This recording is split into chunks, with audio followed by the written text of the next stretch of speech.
Hey, so I made it through surgery. I'm a little groggy right now. I just woke up from a nap. I've been napping quite a bit this week. I had surgery on Wednesday, April 9th, and today is Monday, April 14th. Only stayed the night in the hospital, and the surgery itself went really well. They actually did it in record timing. Um, Not sure why that was. But it's been fine so far. It hasn't been just this great experience. Of course, it's surgery, and it hasn't been at times as tough as I thought it would be. So I'm just gonna say that it's fine so far. My pain tolerance is. I always think that I have a pretty low pain tolerance, and I've had two C-sections, and I've also had an appendectomy before, laparoscopic, and this procedure is laparoscopic as well. And it definitely isn't like a C-section. A C-section was a lot of pain for me. This, I would say, at times it was on day. Let's see, I had the surgery Wednesday. On Friday, Friday was my worst day, and to say worst day, my pain level was probably a 7. But they give you like liquid Vicodin, which it actually doesn't taste that bad considering, and it did help it a lot. So I would say today I'm probably at like a pain level of 4. There are certain things that definitely cause more pain. Sitting just like I am can cause a little bit of pain because it's compressing down on the incision. So sometimes I'll lean back or just try and avoid 90-degree angles. Right now, bending down, like I haven't even tried to put on my shoes. I knew that was impossible the day after surgery, and I had to have my mom help me to go for a little bit of a walk. But I don't know about putting on my shoes. It's a huge bruise on my belly. I have 5 incisions, and 2 of them are really right up under the breastbone, so they're good. They're gonna go away really fast, I would imagine.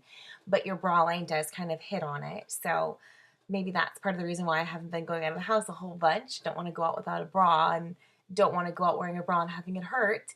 The largest one is next to your belly button, and that's where they have to actually pull the larger portion of your stomach out through. They need a port to pull that through. So that one has a little bit of bruising around it, but other than that, it's been okay. And if you have some good upper body strength, it's always good because that can help you get out of bed and not have to rely so much on your abs to pull yourself out of bed. So upper body strength would be really great to build up before this surgery. Um, as far as the food goes, just like you see on television or you read about, the first day or two, you just don't really want much. And even water is really hard to keep down. I was having a hard time in the hospital just keeping things down. I never threw anything up, but I could feel the starting of it. And I just thought, yeah, I don't want that. So I just wouldn't eat a lot.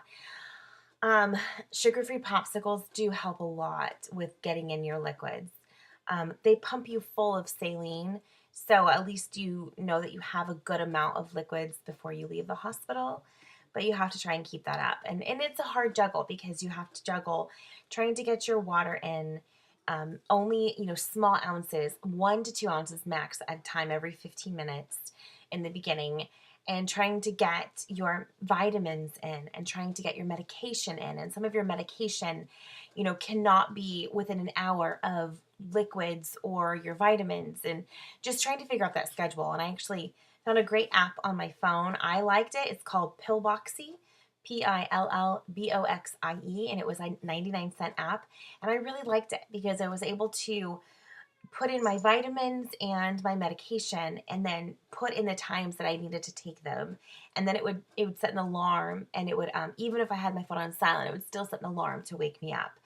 And that was really nice because there were some days that I did wake up at 1 or 3 in the morning just to take some of the medication. I didn't want my pain to get ahead of itself. I had done that before, and it was really hard to tolerate pain after that. So that worked really well, and I'm still using that. I've missed a few things here and there. I've missed taking some calcium supplements here and there, and I feel like if you can just do the best you can with getting everything in, then that should be good enough. Most importantly, of course, is your water. So trying to figure that out is a bit of a challenge, and my program wasn't very helpful with helping me figure that out. So it was all on my own to do that. Um, what else? Walking a whole lot. There were 6 patients that had had weight loss surgery the day that I did, and I was the only one that would walk the halls. They said that the other ones would barely even get out of bed. Like it was too miserable for them. And there's a lot of factors that come into play too. Age, the weight that you are at now. So those could be some issues, but definitely try your best to get up and walk around. And not just that, it's boring as hell in the hospital. It's so boring. So walk the halls, read the Employee of the Month certificate. It's like, just do something. It does help pass the time a lot. So, I'm actually, I got home on Thursday, and my mom took me for a little bit of a stroll that afternoon in the neighborhood, and that was nice. And ever since then, I have not stepped foot out my front door. I've gone out back and enjoyed the sun. I have done hours worth of walking just in circles around my house. And I've had a lot of help with my kids, which has been really great because lifting is something that I'm really trying to avoid for the first week. So I'm actually going to go for a small walk around the neighborhood by myself with my dog right now and just see how things are going. I feel like I'll be fine. I don't feel like I'm going to get stuck anywhere, but I definitely want to encourage um, my body to heal and get going. And I'm just, I want to get better as quickly as possible. So I have since moved on from clear liquids and I'm now into full liquids. Full liquids includes things like cream soups without any chunks, yogurts, sugar-free pudding and custards, unsweetened applesauce. Basically, they just don't want you to have any sugar, but the sugar-free stuff is fine.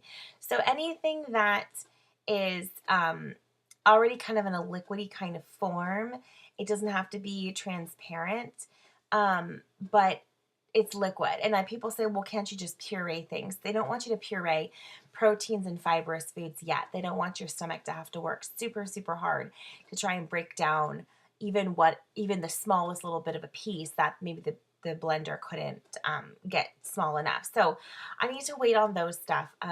That will be around April 27th or so. I get to go to the next step, which would be like the pureed foods and things like that, and starting to incorporate some protein back into my diet. My program does not, they actually say no to the protein shakes, and I disagree with them.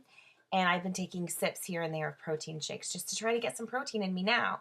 And it's been going really, really good. I've been using the Atkins one. They're low in sugar, low in carb, and higher in protein. And I've been tolerating them really well. So I made it, and I will continue to post on my progress. As far as my weight goes, the day of my surgery, they weighed me, and I was 233. And today I weighed myself, and I am 228.8. So I've already lost quite a bit of weight since then. So that makes me pretty happy. I hope this helps you, and I will check in again soon. Thanks.